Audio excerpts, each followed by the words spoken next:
زیور۔ وہ لباس اس کا اپنا تھا، اس کا دلوایا ہوا ہوتا تو وہ اسے بھی اتار کر اسی فٹ پاتھ پر پھینک چکی ہوتی۔ وہ کسی دوسری عورت کو جانتا تھا یا نہیں، مگر اس کو جانتا تھا۔ وہ اس فٹ پاتھ پر اس کی دی ہوئی چیزیں پھینک رہی تھی۔ فٹ پاتھ پر بیٹھے اسکیچ بناتی اس ادھیڑ عمر عورت کے پاس اس کی انگوٹھی ہونا چاہیے تھی۔ وہ تیزی سے آگے بڑھ کر قطار میں بیٹھے 5ویں بھکاری کے سامنے آ کھڑا ہو گیا۔ وہ ایک عورت تھی، وہ عورت محبوط الحواس تھی، یا کم از کم ان دونوں کو یہی لگتا تھا۔ پچھلے 4 بھکاریوں کے برعکس وہ کبھی سر اٹھا کر پاس سے گزرنے والے یا پاس آ کر کھڑے ہونے والے لوگوں کو نہیں دیکھتی تھی۔ وہ ہر بار ایک ہی مرد کا چہرہ اسکیچ کرتی تھی، ایک نوجوان خوبصورت مرد کا، مگر ہر بار وہ چہرہ کسی دوسرے اینگل سے اسکیچ کر رہی ہوتی۔ وہ اپنے کام میں بلا شبہ طاق تھی۔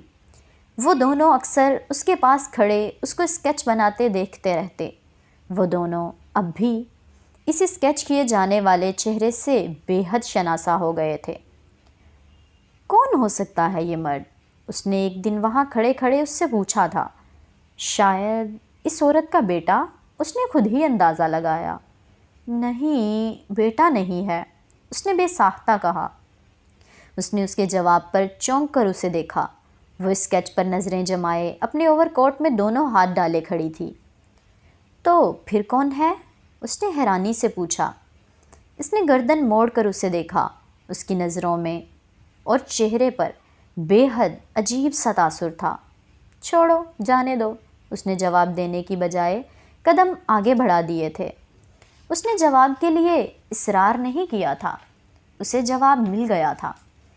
وہ عورت اب بھی وہی چہرہ بنا رہی تھی اور اسکیچ کرتے ہوئے اس کے دائیں ہاتھ کی ایک انگلی میں پلاٹینیم کی وہی انگوٹھی تھی جو اس نے 7 دن 17 گھنٹے پہلے رات کے 3 بجے اسے دی تھی۔ میری سمجھ میں نہیں آ رہا کہاں گئی؟ وہ رات کے 3 بجے اس کے اپارٹمنٹ پہنچنے کے بعد اب اپنی جیکٹ اور اوور کوٹ کی ایک ایک جیب کو کھنگال رہا تھا، اور اب جیکٹ کی جیبوں کو ایک بار پھر سے ٹرائی کر رہا تھا۔ کیا کہاں گئی؟ وہ اس کے قریب کھڑی تھی، منہ پر ہاتھ رکھے اپنی جماہی کو روکتے ہوئے۔ اس نے اپنی نیند سے بند ہوتی ہوئی آنکھوں کو بمشکل کھولتے ہوئے کہا۔ ایک رنگ تھی۔ وہ اب جیکٹ کی اندرونی جیب کو دوبارہ چیک کر رہا تھا۔ کیسی رنگ؟ وہ جمائیاں لیتے ہوئے صوفے پر بیٹھ گئی۔ نیند میں کھڑے رہنا اس کے لیے بے حد دشوار تھا۔ تھی ایک رنگ، وہ بے حد مایوسی سے جیکٹ کو آخری بار جھاڑتے ہوئے بولا۔ اور تو کوئی مسئلہ نہیں ہے نا؟ اس نے کشن کو سیدھا کرتے ہوئے پوچھا۔ کیسا مسئلہ؟ وہ حیران ہوا۔ اب رات کے 3 بجے تم کسی کے گھر آؤ گے تو وہ تم سے یہی پوچھے گی نا؟ وہ اب کشنز کے ڈھیر کو صوفے کے ایک طرف کرتے ہوئے اس پر سر رکھ کر لیٹ گئی۔ جب جانے لگو تو دروازہ ٹھیک سے بند کر کے جانا۔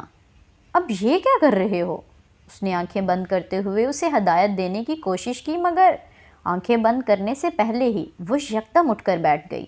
وہ لاؤنج میں پڑی کرسیاں ادھر ادھر ہٹا کر فرش پر کچھ تلاش کر رہا تھا۔ مجھے لگتا ہے یہیں پر کہیں گری ہے، اس نے مڑ کر اسے دیکھے بغیر کہا۔ میں سونے لگی ہوں، اور اب اگر تمہیں کوئی کرسی ہٹانا بھی ہے تو بالکل آواز نہیں ہونی چاہیے۔ اب ایک رنگ ڈھونڈنے کے لیے تم کیا میرا پورا اپارٹمنٹ کھود ڈالو گے؟ وہ ہلکی سی خفگی کے ساتھ بڑبڑائی اور ایک بار پھر کشنز کے اوپر سر رکھ کر اس نے آنکھیں موند لیں۔ اس کا اندازہ ٹھیک تھا، وہ انگوٹھی اسے فرش پر ہی دروازے سے کچھ فاصلے پر پڑی مل گئی تھی۔ اس نے بے اختیار اطمینان کا سانس لیا، مگر اس تلاش میں 5 منٹ لگ گئے تھے اور تب تک وہ صوفے پر گہری نیند سو چکی تھی۔ وہ انگوٹھی لے کر اس کے پاس آیا اور 2-3 بار اسے آواز دی، مگر اس نے آنکھیں نہیں کھولیں۔ مزید وقت ضائع کیے بغیر وہ پنجوں کے بل اس کے پاس بیٹھ گیا، اور اس نے بہت نرمی سے اس کا ہاتھ اپنے ہاتھ میں لیتے ہوئے بڑی احتیاط کے ساتھ اسے وہ انگوٹھی پہنائی، اور پھر اسی احتیاط کے ساتھ اس کا ہاتھ دوبارہ کشنز پر رکھ دیا۔ اس کے بیڈ روم سے کمبل لا کر اس پر ڈالتے ہوئے وہ اسے خاموشی اور احتیاط کے ساتھ اس کے اپارٹمنٹ سے نکل آیا تھا۔ ٹل ڈیتھ ڈو اس پارٹ۔ وہ انگوٹھی پر کندہ لفظوں کو وہاں کھڑا کسی دقت کے بغیر دیکھ سکتا تھا۔ جو اس بھکاری عورت کے ہاتھ میں تھی۔ وہ کیا کر رہی تھی؟ اسے اپنی زندگی سے نکال رہی تھی یا خود اس کی زندگی سے نکل رہی تھی؟ وہ میکسیکن عورت فٹ پاتھ کے کونے پر تھی۔ وہ اسے چھوڑ کر آگے بڑھا اور موڑ کر اس عمارت کے سامنے آ گیا جس کی 23ویں منزل کے ایک اپارٹمنٹ میں وہ اس وقت تھی۔ وہ ہر بار جب بھی اس عمارت کے سامنے آتا، ایک بار لاشعوری طور پر سر اٹھا کر 23ویں منزل کی اس کھڑکی کو ڈھونڈنے کی کوشش ضرور کرتا جو اس کے اپارٹمنٹ کی تھی۔ شروع میں وہ ناکام رہا، پھر اس نے ایک گملہ لا کر اس کی کھڑکی کے باہر بڑھے ہوئے چھجے پر رکھ دیا تھا۔ اس گملے اور اس میں لگی ہوئی بیل سے وہ آسانی سے اس کی کھڑکی ڈھونڈ لیتا تھا، لیکن آج فضا ہلکی ہلکی دھند آلود تھی۔ اسے یقین تھا وہ سر اٹھا کر 23ویں منزل کو نہیں دیکھ سکے گا۔ اس نے پھر بھی سر اٹھا کر دیکھا اور پھر وہ سر نیچے نہیں کر سکا۔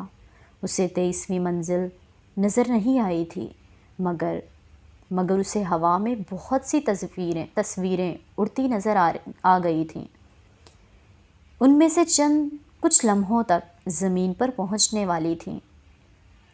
اس کے ہاتھ سے سیل فون چھوٹ کر گر پڑا تھا۔ پھر اس نے اپنے آپ کو بے تحاشا بھاگتے پایا۔ اس کے پاؤں سے ایک بوٹ نکل گیا تھا۔ اس نے دوسرا خود اتار کر پھینکا۔ وہ ایک بار بھی سلپ نہیں ہوا اور اس نے برف کے اور کنکریٹ کی ٹھنڈک کو بھی محسوس نہیں کیا۔ اس کے کانوں میں صرف اس کی ہنسی اور آواز آ رہی تھی۔